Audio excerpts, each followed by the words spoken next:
everybody. Okay, so I have had some people send some horror stories, and I'm going to start with a short video to just share a couple of them with you. And if you want me to read your horror story from your multi-level marketing company, I would be absolutely delighted to read it for you. Okay, so buckle up. The first one is going to be about racism. Oh, shocker. It's going to be about Monet, I believe so, if I got this right. Okay, so this person says, hello there. I shared my story with Danielle from Huns to Humans. Oh, she's such a delightful person. Have you met Danielle? If you're not following her on the TikTok and the Instagram or listening to her podcast, oh, you better go do that right now. Okay, so Danielle from Huns to Humans on a podcast episode, but I also wanted to share it with you as well. Oh, so sweet. Okay. I experienced the racism of my Monet team in the summer of 2020 when the BLM, that stands for Black Lives Matter, if you're living under a rock, that means Black Lives Matter, movement had a resurgence and lived in Washington state, where the former president sent federal agents to arrest protesters practicing their right to protest. Oh yeah, I mean, that was the most maddening thing that I have ever seen on national television. The racism I experienced include my former upline and her mother, who was an upline to her. Oh, for goodness sakes. My upline was saying racist shish and problematic stuff about the protest that was going on. I was there celebrating her birthday at her cabin, and the TV was on with the protest. Well, now, I mean, honestly, I know that the world is in shambles, but if it's your birthday, why on earth are you putting a protest on the TV? Put on something funny, like a comedy. Oh, like one of them. Who's that actor? Ben Stiller. Oh, he's so funny. Put on that at the museum. That'd be what a good one to have in the background. Anyhow, where was I? I felt disgusted as a person of color and the only one in the room at the time. I relapsed from my alcohol addiction as it was the only way I could cope at the time. My dear, I am so sorry to read this. I am very sorry that you relapsed. My upline continued to say racist, shish, and microaggressive stuff towards mixed people, which I am a mixed person of color. I am half Latinx, 1/4 Guatemalan and 1/4 Mexican, and half white. She was talking about how she would have to think about how she would treat her kids if they were mixed as she was, and still is dating a Latinx. Let me reread that. She was talking about how she would have to think about how she would treat her kids if they were mixed as she was and still is dating a Latinx. Oh, so she was dating somebody who is Latinx, and she was saying she had to think about how she would treat her crotch goblins. Okay. It left me with so much emotional trauma and also dealing with racial trauma. Not only that, but our direct team was so racist. We're going to name her Monica. I don't want to name names right now. I was under Monica. Monica is a racist along with being an anti-vaxxer. Oh, she was horrible with the BLM movement. After I called out my upline on her racism and how she didn't respect my COVID boundaries, she went off and gaslighted me. She said ableist things about my ADHD diagnosis and called me childish. She made me look like an idiot when I was calling her out for her racism. I felt so lonely and disgusted. My dear, I am so sorry. I wish that there was something I could say that could make this entire situation better, but there's nothing that I can say, except that know that we are here to support you and help you through. But let me finish the email before I get emotional, okay? I quit Monet in August of 2020 and never looked back. That experience left me trying to process my racial trauma as a person of color and people, especially racist white people, as our trauma for clout. Oh, you got a good point there. I'm still suffering from that experience. I cannot forgive these women, including my upline, for the trauma they left me. The company used and profited off of Asian and Black culture, especially during the 2020 when hate crimes against Asians were high and people being racist towards Black people for voicing their concerns for not wanting to die from anyone, including the police. I hope my story helps others see that these women in MLMs target not only women but BIPOC, and she puts it here, but for those of you who do not know, BIPOC stands for Black, Indigenous, People of Color, to get more money, and it is disgusting. Thank you for letting all who faced racism in Monet speak our stories. Oh, you don't need to thank me for letting you speak your story. You should speak your story no matter who it is or what's going on. Listen, honey, I wish that there was something I could say as a white woman that was going to make it better. There is nothing I can say that is going to make it better, except that I would like to tell you that you are, from the picture, I mean, even if I didn't see your picture, I would not need it to know that you are a beautiful individual. And I am so deeply saddened and so sorry that you experienced this kind of injustice in your life. You are worth more, and I'm so glad that you got out. And I will do everything I can to keep elevating your voices. Your voice and anybody else who is BIPOC anytime that I can. Okay? So here we have an example of Monet being racist and their upline not doing anything. Okay, so this is another one. Now let's change. We're going to do a little bit about Color Street. Oh, okay, here we go. All right, now this is anonymous, so we're going to call this person Sarah Hill. No, I'm just kidding. Okay. About 4 years ago, I moved to a new state and thought it would be a great idea to join Color Street so I would meet people and get out of the house. It was a horrible idea. The company had just started. I joined when there was less than 2,000 consultants. Oh, that's good. I had zero experience with an MLM and had no idea that there would be an upline pressuring me constantly. It was also clear the company did not have their shish together yet. It was so chaotic. Why are you guys always swearing in your emails to me? My goodness. This lady was a serial hun. Ooh, serial hun. Not like the food cereal. You know what I mean. She was also a pampered chef consultant and was cross-promoting. Oh, my goodness. For her lunch party, she pressured me to come to her home to see how to have my own lunch party. Okay.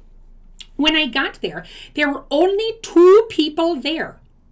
2? Both of them could have been my grandmother. Oh, my goodness. I was horrified to see her immediately take out enrollment forms to sign these poor women up. Now, you know, if anybody tried to sign me up for Pampered Chef, I'd tell them to stick it where the sun don't shine. She introduced them to me as her good Pampered Chef customers. It was very clear that they were being taken advantage of. I sat there trying to be polite and was also thinking this was crazy that she was doing this and that I didn't want to be there.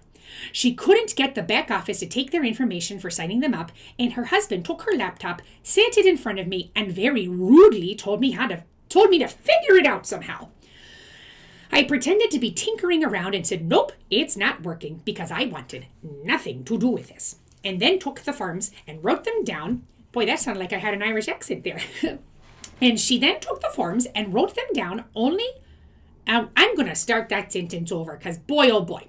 She then took the forms and wrote down not only their credit card numbers, but their social security numbers too. Oh, that sounds like identity theft is waiting to happen. She said she would get them their online accounts later.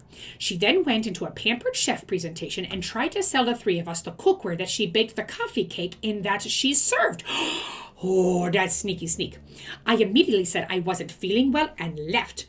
I thought for several days how I wanted to handle terminating my account. But then, my cat died. And I had more important things to do. He was my emotional support animal, and I was devastated all week. Oh, my dear, I'm so sorry. She called me and started berating me for not coming to her house for a meeting on a Tuesday night. On a Tuesday night? I finally had enough and said, look, lady, my cat just died and he was my service animal and a member of my family. My husband and I are grieving. She had the nerve to ask me why I needed a service animal. I told her it was none of her business and hung up. Good for you. You tell her. I immediately deleted myself from all of the groups and unfriended the lady. I also went online and terminated my account. Oh, this is terrible. Oh, there's more. When I inquired about the status of the products being cruelty-free, her direct upline told me they were cruelty-free, but they just don't promote it as such. Oh, BS. If they were, they'd be shouting it from the rooftops as a selling point. Absolutely, they would. You are absolutely right. I asked if any of the manufacturer's products were sold in mainland China because they do animal test, and that products are actually not compliant if sold in mainland China. She told me that I don't need to worry about it and to stop asking about it. This was in the Color Street Consultant Facebook group where everyone could see. She was so incredibly rude. It was awful. I learned my lesson. I honestly didn't investigate the product claims of cruelty-free status after that. I just wanted to be done with it. I can't confirm the fact either way. Oh, my goodness. My dear, what really makes me the most mad is that she had these two older women, like, my age, around her, just hanging out, waiting, like having them sign up. That is terrible. I'm so glad you got out of that situation. Okay, now the last one. The last one is from an anonymous source, and it is an email that I am definitely going to put up from the president of Monet, Stuart McMillan. It's interesting. The reason that she shared this with me is because she believes that troll account that was bothering, I don't want no Huns, the one that was bothering her, she believes that it is Stuart. And I'm reading it, one, to talk about what kind of manipulation is going on here, but also to look at the terrible writing for a president of a company to have. I think that this is really crazily important to look at. Okay, so he wrote, "Good morning. In the readings I was doing this morning, ... I felt the gentle, not so subtle reminder that leadership is a gift, period. I won't say that. Our influence is given to us for a time." You know what? I don't need to say the period. So our influence is given to us, period. For a time, period. In some cases, it's a long time, ... In other cases, it is for a shorter period of time. Candidly, in my opinion, that depends on what we do with it. Are we leading for the fame? For the adrenaline rush of talking in front of a bunch of people? To make ourselves feel better about ourselves? To prove a point to someone who said ... you will never amount to anything? Or ... the OR is in all caps. Are we leading and using our influence to truly make life better for others? Maxwell says people don't care how much you know until they know how much you care. If you are leading for you ... your influence and leadership will be short ... It may last a while ... But eventually the crowd will disperse and they will find someone who will lead and influence them to a place that is in their best interests ... not yours. And ... you will have first of all wasted that opportunity ... that ... parentheses, in my opinion, God-given opportunity to make other people's lives better. Stuart, are you saying that working for Monet is an opportunity to make people's lives better because God gave it to you? Don't you be using that faith manipulation over here, Stuart. ... And worse, you may have in your efforts to show leadership ... have taken them to a place that is not at all in their best interest! Exclamation point. I give you this assurance ... If you take the time to honestly and carefully dedicate your leadership, be that through prayer or simply through purposeful meditation ... BTW, all caps ... I use the prayer methodology ... end parentheses, to truly being a light to others ... to truly and honestly in the quiet of your own thoughts saying ... this isn't about me ... Your leadership will be blessed and your bucket will be filled by seeing the good you are doing in others ... First of all, Stewie, why do you have to use so many ellipses? Can you just figure out how to structure a normal sentence? Or use, quotations if you're saying something as someone else? This is the most terribly written thing I've ever seen from a president of a company. I don't understand. And what are you even talking about? This is the biggest word salad of mumbo jumbo faith manipulation I have ever seen. And I have seen a lot in my day. I was a young person in the 60s and 70s, so you don't even need to know what I've seen. Listen, I'm just telling you that this is a whole bunch of rigmarole and nobody needs to be reading this. And if you read this and you think that you are some sort of motivated to do some good doing nothing boogity boos, then I tell you what, you need to reevaluate what you're doing. Okay. Now, I was listening to I Don't Want No Huns just the other day, and she was telling everybody to keep calm, right? Keep calm means kindness, empathy, education, and patience. What does it stand for? Wait a minute, I messed it up. Kindness, empathy, education, and patience will create a lasting movement. Keep calm. Oh, she's going to be so mad that I screwed that up so bad.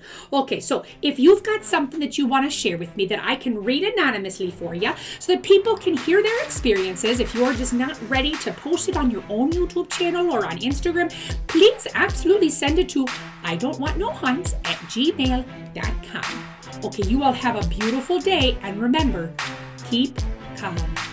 Bye-bye now.